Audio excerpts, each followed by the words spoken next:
¿Cómo están? Bienvenidos a este último encuentro de la materia Actores y Dinámicas Políticas. Un gusto saludarles, deseo que se encuentren bien de salud, que es lo primordial en nosotros como seres humanos.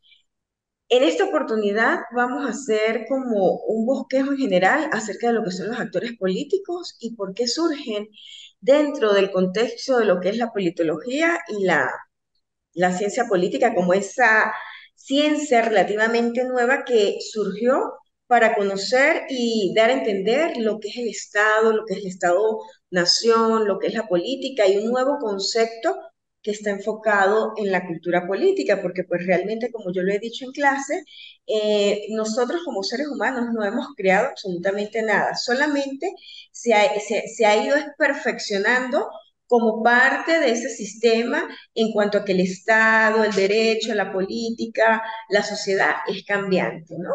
Esto está enfocado con un tema fundamental como lo es la globalización y como un contexto enfocado en lo que son los sistemas. Es un sistema para nosotros los ciudadanos, es un conjunto de elementos que se interrelacionan entre sí.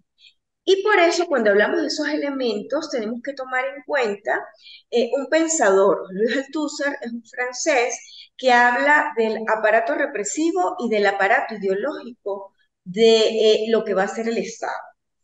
¿Por qué el aparato represivo y por qué el aparato ideológico? Porque con base a eso van a emerger lo que son los sistemas políticos, los sistemas electorales. Que hoy en día en Venezuela y a nivel mundial pues han tenido bastante revuelo porque con base a sus sistemas políticos se van a empezar a hablar de elecciones, se va a empezar a hablar de la democracia, se va a empezar a hablar de la dictadura. A grosso modo, en el último encuentro hablábamos de esos sistemas parlamentarios que existían qué fue lo que pasó en la monarquía, qué fue lo que pasó en Inglaterra, porque el hombre con base a que detenta el poder es el que da los lineamientos. En el caso pues de la Constitución, porque la Constitución es la norma que regula y controla ese Estado a través de unos lineamientos. En Venezuela, en Inglaterra sabemos que la Constitución pues es una Constitución no escrita, hablamos del common law, el derecho consuetudinario, que es a través de la costumbre, a diferencia de otros países como Venezuela, que sí está positivizada. ¿Y cuando empezamos a hablar que está positivizada? Pues desde la concepción de la creación del Estado moderno con Nicolás Maquiavelo, aproximadamente en el 1535, con su obra El Príncipe, que me imagino es muy conocida por todos ustedes.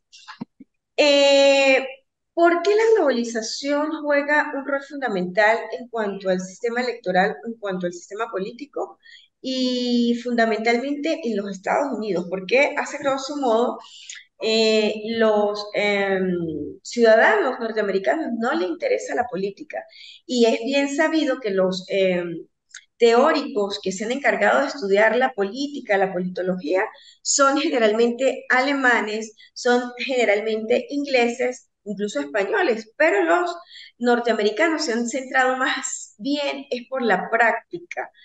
Pero con base a qué elementos, por qué unos participan en política y por qué otros no, y cuál es la novedad de la globalización.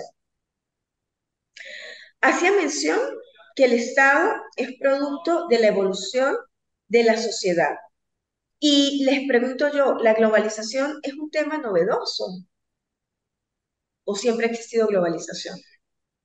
Claro, hay un punto fundamental y hay una partida o hay una fecha para nosotros poder entender este cambio de modelo y es la Segunda Guerra Mundial. Posterior a 1945 se empieza a hablar de una connotación de los sistemas políticos y de esa hegemonía y se empieza a hablar de ingeniería política, se empieza a hablar de la tecnocracia, se empieza a hablar de un contexto de un bloque de poder. Nico Lanza habla del bloque del poder, Gramsci habla de la hegemonía, pero el pensador Luis Althusser habla de ese aparato represivo y de ese aparato ideológico enfocado en una premisa fundamental que va a ser el Estado. ¿Por qué el aparato represivo y por qué el aparato ideológico? Porque el que lo va a represar va a ser el Estado y está enfocado en el Tribunal Supremo en el caso de Venezuela o en la Corte Suprema de Justicia en el caso de Estados Unidos, en el caso de Colombia, por decir algo, y lo que van a hacer la policía o el ejército. Ya Aristóteles, ya Platón enfocaba al ejército como una fuente fundamental para detentar el poder del Estado, porque efectivamente es el que va a controlar a través de la coacción. Pero dentro del aparato ideológico vamos a encontrar a la iglesia, a los partidos políticos, incluso a la familia, a la educación, a los periodistas. ¿Por qué a los periodistas? Porque juegan un rol fundamental en la sociedad. Si nosotros enfocamos el contexto de lo que son los medios sociales o los mass media, ¿dónde nacen los mass media? Los mass media no es un término novedoso, nacen en Estados Unidos, pero hay una connotación. El pensador Joan Stuart Mill habla en su obra sobre la libertad, sobre el concepto del individuo al momento de emitir una opinión. Y viene la pregunta, ¿los comunicadores sociales o los periodistas son libres de escribir, de plasmar? Hoy en día hablamos de redes sociales, pero anteriormente era en el periódico. ¿O qué pasó en Francia? Ellos podían exclamar lo que realmente piensan. No, porque efectivamente va a existir una coacción y va a estar limitado a un editorial o a una edición porque va a estar determinado con lo que ese momento el gobernante quiere que salga a la luz pública, porque recordemos que juega un rol fundamental en el contexto de la sociedad. Yo no puedo decir que existe una mala calidad de educación porque afecta a qué, al contexto político, social y cultural, pero como yo veo el contexto educativo en la realidad. Y recientemente salió un escrito donde dice que ahorita existe una apatía en los estudiantes por querer aprender, porque dice, ¿para qué yo estudio? ¿Cuál es la importancia de estudiar? Entonces, va a estar enfocado con base a esa connotación de lo que va a ser el aparato ideológico de la sociedad con base a esos modelos políticos, sociales y culturales. Ahora bien, con base a los sistemas políticos, es fundamental estudiar lo que va a ser la participación política. ¿Y por qué la participación política? Porque yo les hablaba de la globalización. Efectivamente, la globalización no es un término novedoso. Siempre ha existido la globalización. Si nos vamos a Grecia, si nos vamos a Roma, los intercambios, por lo menos el salario. ¿De dónde proviene el término salario? El intercambio era cambiar sal, pero aquí ya empezaba, grosso modo, a esta evolución o a ese concepto de lo que va a ser el Estado. Pero nace posterior a la Segunda Guerra Mundial y efectivamente por allá en la década del 60 hay un autor que se llama Niklas McLuhan que habla de una aldea global. Yo hace 15 días o en los últimos encuentros hablábamos de esa preponderancia de esa aldea global, porque gracias a esa aldea global ahorita podemos compartir, aquí tengo un alumno en clase presente, pero tengo otro a distancia y estamos en el mismo tiempo móvil y lugar. Y gracias a qué? A la evolución que gracias al Estado también, ¿por qué? Porque esta universidad forma parte de un ministerio que le da la autorización para que pueda impartir estas clases, pero en la década del 60 eso no hubiera sido posible. ¿Por qué? Porque todo está regulado y todo está controlado por las políticas que implementa el Estado. Y aquí hay un término fundamental que va a ser enfocado en los cometidos del Estado. Cuando estudiamos administración pública, los que somos abogados, los que somos politólogos, vimos en qué se basan los cometidos del Estado. Porque si yo quiero tener una universidad, yo tengo que cumplir con unos parámetros que me va a dar quién. En el caso de Venezuela, el Ministerio de Educación a través del ente encargado de las universidades. Pero me voy a permitir, a grosso modo, explanarles lo que va a ser la participación política desde un punto de vista de una definición del norteamericano Myron Bayner.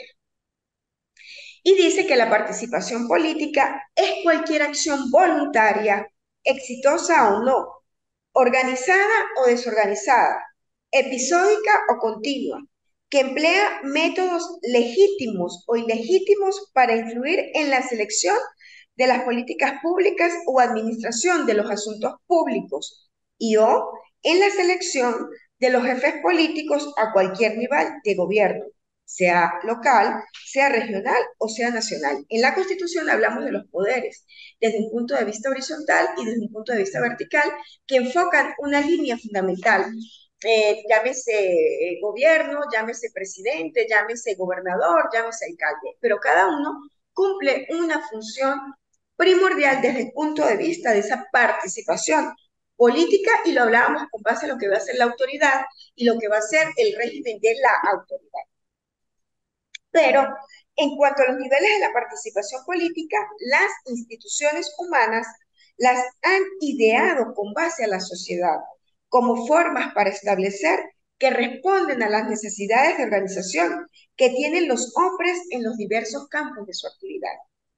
Hay una institución familiar, ya habíamos hecho mención a esto, Aristóteles ya enfocaba que la familia es la primera institución, porque es donde se va a formar, en ese momento hablábamos, a ese individuo que iba a formar parte de la iglesia.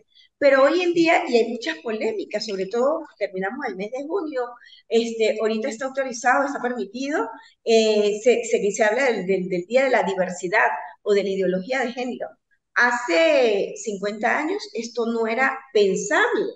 Pero porque hoy en día, bueno, gracias a la evolución que ha implementado la sociedad y que se ha estructurado un sistema para darle libertad y cabida a las personas que tienen diferentes ideologías o otra forma de ver el mundo desde el punto de vista de la sexualidad y no desde el punto de vista del género.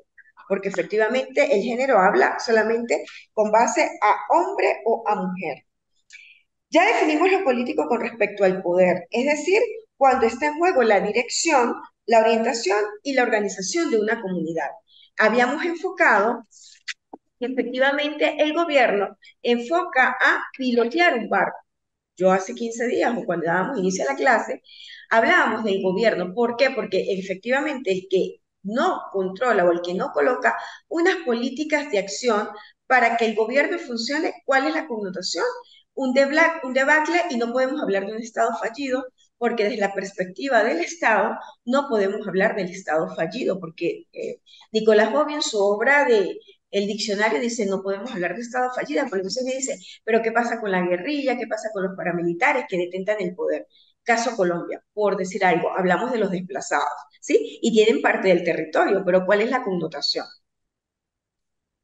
Desde el punto de vista de la politología, no podemos hablar de Estado fallido. Ojo con esta connotación.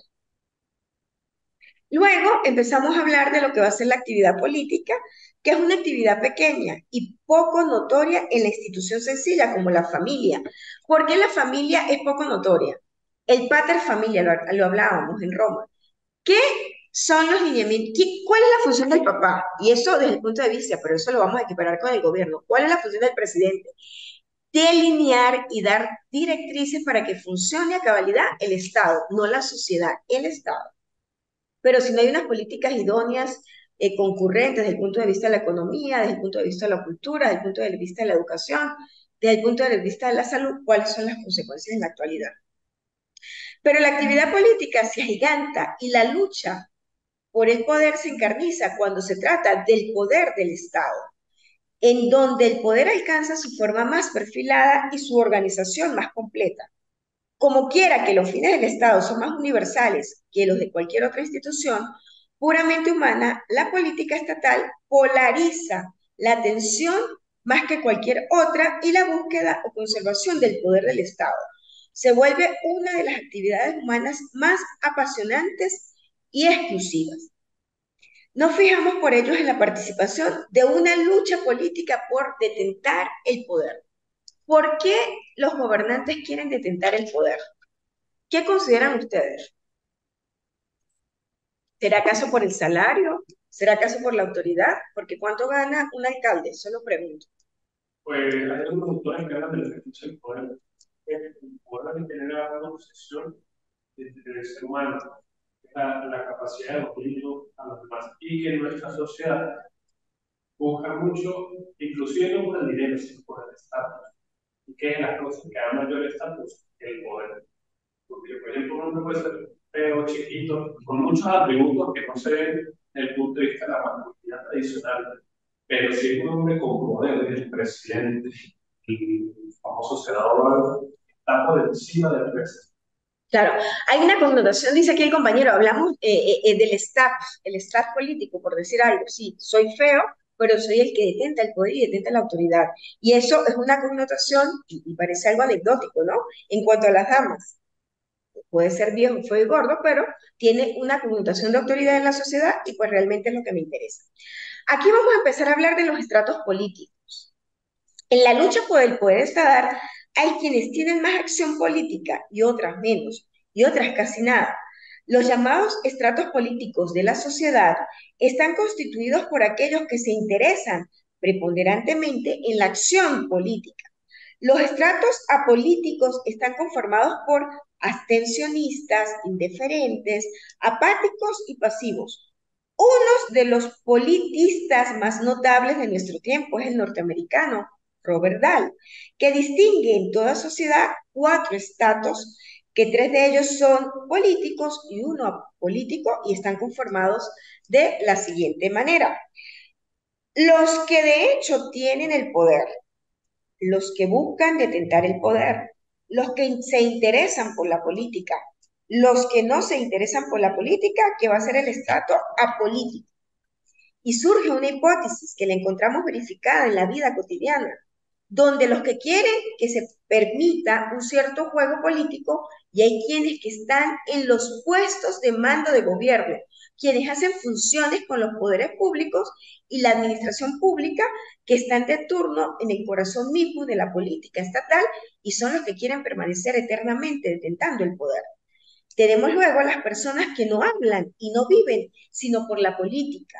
Buscan la manera de ser elegidos, gastan su tiempo, sus actividades y fuerzas en asuntos de la política.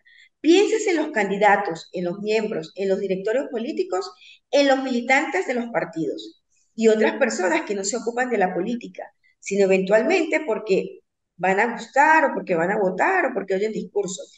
Leen presas políticas, discuten de política. Y hay finalmente personas alérgicas a todo lo que huele a política. Tachan esta actividad de sucias e inútiles, denigran todo el gobierno y llegado el día de las elecciones se abstienen. Por lo general, viven despreocupados de toda actividad política para dedicarse a otras actividades o a ninguna. Aquí vamos a hacer mención de algo y va a ser enfocado a lo que va a ser el marketing político. ¿Por qué? Porque efectivamente y pasaba con Eva Perón en Argentina, incluso Irene Sáenz cuando se lanzó aquí a la candidatura presidencial, no sé si recuerdan la forma como ella se peinaba, y eso no lo hacía ella desde el punto de vista de Irene Sáenz, eso está enfocado desde el punto de vista del marketing político, porque existen periodistas y existen asesores de imagen, que parece mentira, pero todos estos juegan un rol fundamental, cómo debo hablar, cómo debo expresar, y se supone que el político debe conocer lo que pasa en la realidad social, política y cultural. ¿Recuerdan ustedes Demóstenes cuando en las primeras clases hablábamos de Grecia? Demóstenes era gago. ¿Y qué hizo él? Él se fue a una playa, agarraba arena o agarraba piedritas y empezó a caminar y fue uno de los mejores oradores del mundo. ¿Qué necesita un político? Ser un excelente orador. ¿Por qué? Porque con base a esa oratoria es lo que va a convencer, es lo que va a captar a ese gobernado para que participe y vote por él. ¿Y por qué el marketing político? Porque efectivamente dice la forma como debe vestirse, cómo debo hablar, cómo me debo expresar, porque no voy a ir un conglomerado social muy bajo y voy a utilizar un tecnicismo que la gente no me entienda de qué va a ser la política. No, yo tengo que captar, yo tengo que tener adeptos al momento de que esa persona vaya a elegir y vaya a votar por ese gobernante, porque efectivamente el gobernante lo que quiere es detentar única y exclusivamente el poder. Pero el poder, ¿por qué quiere ser tan eterno? ¿Cuál es la preponderancia? ¿El dinero? ¿O es la autoestima? ¿O es la moral? En sociología, cuando estudiamos sociología, hablábamos de los roles. Porque necesariamente yo puedo tener 20 doctorados, pero realmente yo calo, yo puedo dar clase, yo tengo empatía o tengo simpatía. ¿Cuál es la connotación?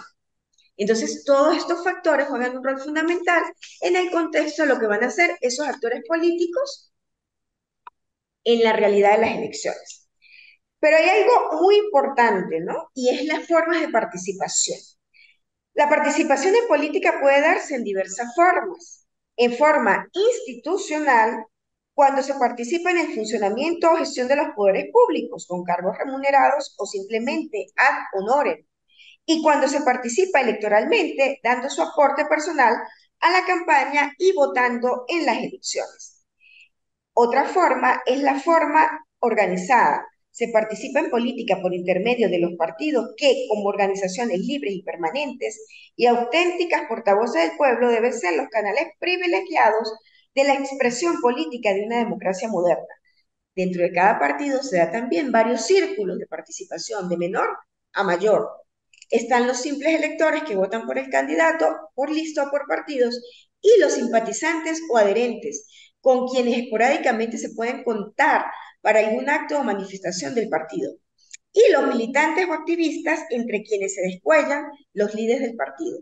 Son también formas organizadas de hacer política. Los sindicatos, cuando se adhieren a un grupo político, los clubes políticos, en el caso de Venezuela no, pero en Estados Unidos funciona en algún grosso modo. Y en algunos países, quizás también, las organizaciones subversivas.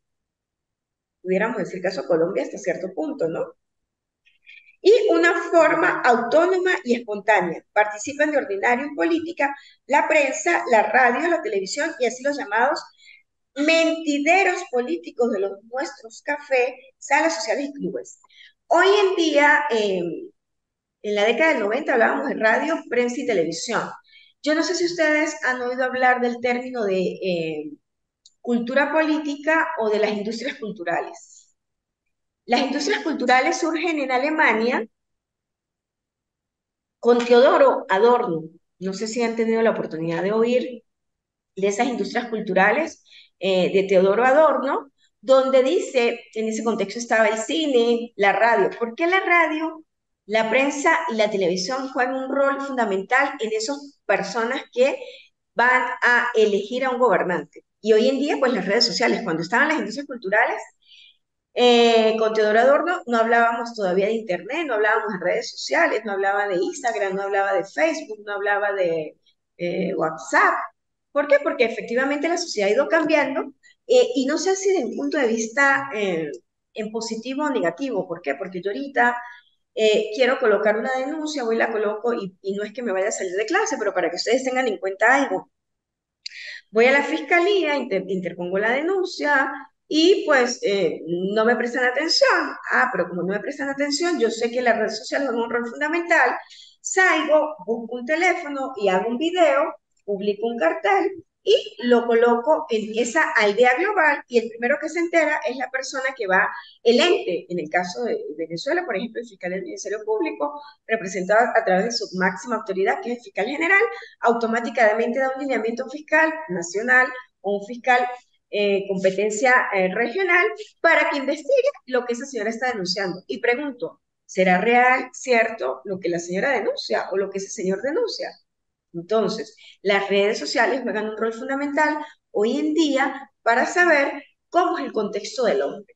Que no todo lo que sale en la red es verdad.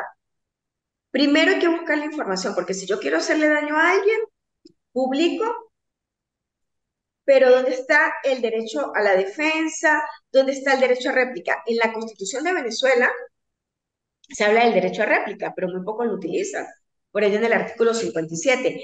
Y cuando les hablaba acerca del pensador Joan Stuart hacía un énfasis acerca de lo que va a ser la prensa. ¿Por qué? Porque en la prensa pueden salir muchas cosas, pero realmente son ciertas. Y ahí entra lo que es la connotación de la línea editorial. Aquí viene un rol fundamental. No sé si tienen alguna pregunta hasta aquí. Bueno, la verdad que hay muchas preguntas, bueno, no sigas, que está muy bien. Está muy bien, pero está muy compacto, hay muchas ideas. Sí, sí, porque la idea es, con base a estos actores y dinámicas políticas, realmente el programa constaba de 4 unidades, pero me parece importante que ustedes conozcan, a grosso modo, todos estos, vamos a decirlo así, tips, para que ustedes en el momento de que vayan a interactuar o que vayan a hacer algún análisis, pues sepan realmente cuál es la preponderancia de esos actores y esa dinámica política en el nuevo contexto mundial y global. Entonces vamos aquí en cuanto a lo que, por qué unas personas participan en políticas y otras no. En la ciencia política actual se dan varias teorías para dar una explicación al fenómeno de los estratos políticos. Y el problema se centra en el hecho de la vocación política. Le pregunto yo a ustedes, ¿un líder político o un gobernante que debe tener? Puede levantarse y decir, hola, buenos días, mi nombre es Pedro Pérez y quiero que voten por mí. Esa persona capta adeptos. Un líder político tiene que tener oratoria, tiene que tener seguridad, claro, todos sufrimos de miedo escénico, pero hay que saber interactuar. Por eso le traía a colación a Demóstenes, porque decía Aristóteles, el hombre es un son politicón, el hombre es un ser de costumbre, el hombre es un ser de repetición, un animal político que se aprende a interactuar y a adaptarse a los cambios políticos, sociales y culturales. Y decía John Locke, el niño es como una hoja en blanco. ¿Por qué una hoja en blanco? Porque él va captando, captando, captando todo lo bueno y todo lo malo. Y de allí, pues él va a sacar qué le interesa y qué no. Existen teorías de orden psicológico y psicoanalítico que explican la vocación a la política por factores temperamentales o como compensación a privaciones sufridas durante la infancia. Y aquí voy a traer a colación, yo ya les había hecho mención del pensador Ibn Khaldun, prolegómenos de la historia universal, que enfocaba cómo el cambio climático afectaba en el hombre en una parte que es muy fría, por lo menos Dinamarca, Finlandia, o una parte que es muy caliente, por lo menos caso Venezuela, Zulia. ¿Cómo es? Un hombre zuliano es igual a un hombre andino, de Mérida, de Trujillo, de San Cristóbal. No, el zuliano es superactivo, siempre está enérgico, a las 5 de la mañana ya está saliendo el sol. A diferencia de estos en la región andina, apenas empieza a salir como a las 6:30, 7, y si no está lloviendo, pero eso influye notablemente en el contexto del hombre. Y traigo a colación, yo también ya les había hecho mención, Adolfo Hitler. ¿Cómo era Adolfo Hitler?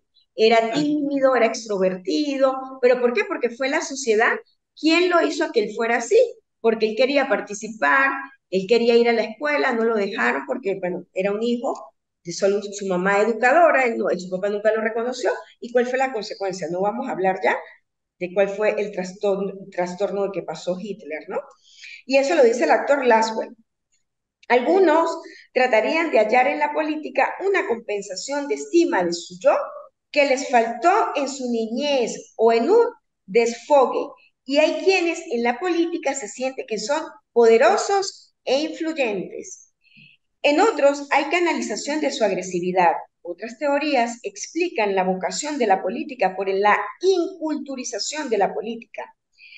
La política permite a muchos integrantes socialmente y a la vez les procura un medio de esclarar la jerarquía social. Algunos asocian la actividad política con las ventajas económicas que reporta al ofrecer oportunidades de viajes, negocios, influencia. Esto lo dice el alemán Max Weber. Se piensa también que el motivo altruista de servicio al pueblo, de ayudar a la moralización de la comunidad, de conducir el país hacia mejores metas, puede estar en la raíz de la vocación de algunos políticos. Y el comportamiento o el compromiso con la revolución podría quizás mencionar a alguien como uno de estos motivos más altruistas. Esto es amor al prójimo, pero ¿realmente existe amor al prójimo o es solamente amor a que sea el gobernante, a que sea el presidente, a que sea el gobernador o a que sea el alcalde? Solo pregunto. Una pregunta, Dígame. profesor, usted habló de la inculturización de la política. ¿Qué significa eso? Bueno, que efectivamente el que está participando en la política no tiene ningún conocimiento de lo que es los integrantes, los gobernados, lo que es la sociedad civil, lo que es la sociedad política, lo que es el Estado con E mayúscula, lo que es el Estado con E minúscula, sino que solamente participa en la política por ostentar un cargo. Por ejemplo, y suena como anecdótico, ¿no? Y muchos abogados se equivocan, claro, somos, a veces no leen, no. Pero ¿cuál es la distinción entre E mayúscula de Estado y entre E minúscula? No lo digo yo, se lo dice la administración, lo dice hay una sentencia con carácter vinculante de la Sala Constitucional donde hacía llamados de atención a los jueces, que siendo jueces que imparten justicia, no saben cuál es la distinción del Estado con E mayúscula y el Estado con E minúscula. Estado con E mayúscula es la institución y el Estado con E minúscula es desde un punto de vista regional, Estado Táchira, Estado Mérida, Estado Zulia. Esa es la connotación. Entonces, ¿por qué? Alguien detenta el poder, ¿por qué? Y no quisiera dar mención de algo, pero quiero ser juez, quiero ser fiscal, quiero ser defensor. No sé nada, pero tengo el apoyo de alguien que me va a postular y yo me siento y soy el juez. Y tú no me hablas porque soy el juez. Tengo autoridad.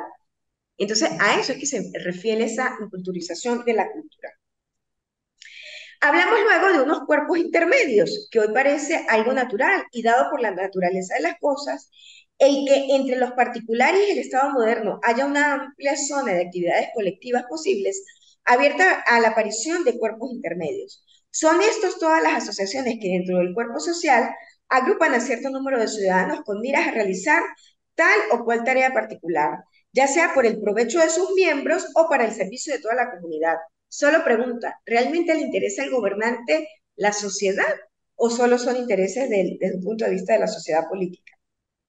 En la sociedad actual, estas asociaciones intermedias son cada día más numerosas, más indispensables para todo el organismo social y también más influyentes en la conducción de la cosa pública. ¿Qué es la cosa pública? Lo que está dentro del marco del Estado. Algunos hablan de la República también en Roma. Lo que equivale a decir que tiene un creciente poder político. Algunos la llaman actualmente ONG, organizaciones no gubernamentales que están muy de moda ahorita en Venezuela, eh, que están permitidos, porque allá en la década del 90 no hablábamos de ONG en Venezuela. Hoy en día sí, pero les están haciendo una crítica porque dicen que ellos pues tienen dinero y lo implementan para cosas que realmente no les interesa o que no les compete desde el punto de vista del poder, por ejemplo, en cuanto a la salud pública, porque hay unos que están apoyando hospitales, hay unos que apoyan las escuelas, no tienen bombillos, no tienen plantas eléctricas, sufren con el agua y entonces hacen un presupuesto, los ayuda, entonces dicen, bueno, ya está invadiendo una competencia que es única y exclusiva de quién? Del gobierno a través de los cometidos del Estado. A este tipo de asociaciones intermedias pertenecen diferentes grupos, sindicatos, gremios de producción, gremios de comunicación, gremios de transporte, universidades, asociaciones educativas y culturales, grupos de escritores, artistas, cooperativas y juntas comunales. Pero ¿desde cuándo nace esto? Bueno, gracias a la connotación de una perspectiva de el Estado, porque no vivimos en una isla, vivimos, tenemos que realmente interactuar en el contexto de la sociedad en busca de la garantía del individuo, del hombre y desde el punto de vista de la sociedad. A grandes rasgos, porque es una materia muy dinámica, muy amplia, es fundamental que el hombre que participa en política tenga que prepararse. Detentar el gobierno es relativamente fácil, pero ¿cómo se detenta ese poder? Les invito, Nico Pulanza, Antonio Gramsci y una serie de autores que se han enfocado en el estudio de lo que es de lo que fue el Estado.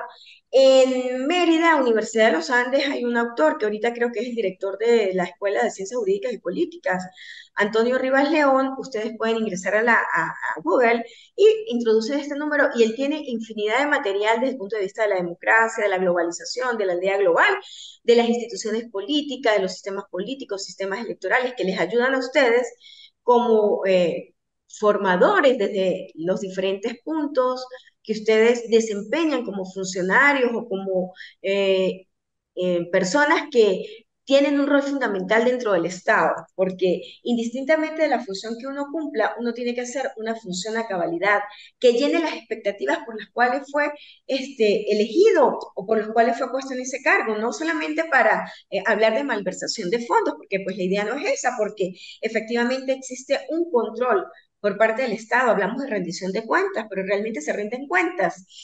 Se han dado créditos para que personas hagan tortas, por decir un ejemplo, no sé. Pero entonces le prestan $2.000 y la señora lo que hizo fue operarse con esos $2.000 y no hay una rendición de cuentas. ¿Por qué? Porque el encargado de efectivamente de velar y de que cumplir con esa propuesta de que la señora implemente, ahorita en día hablamos de los emprendimientos, de los emprendedores, la señora no hizo las tortas, sino que utilizó para arreglarse sus uñas y hacerse una cirugía plástica. Entonces, ¿qué? No hay un control desde el punto de vista del Estado para regular o para canalizar esas propuestas de acción para que efectivamente funcionen las políticas que implementa el gobierno desde un punto de vista nacional, regional o local.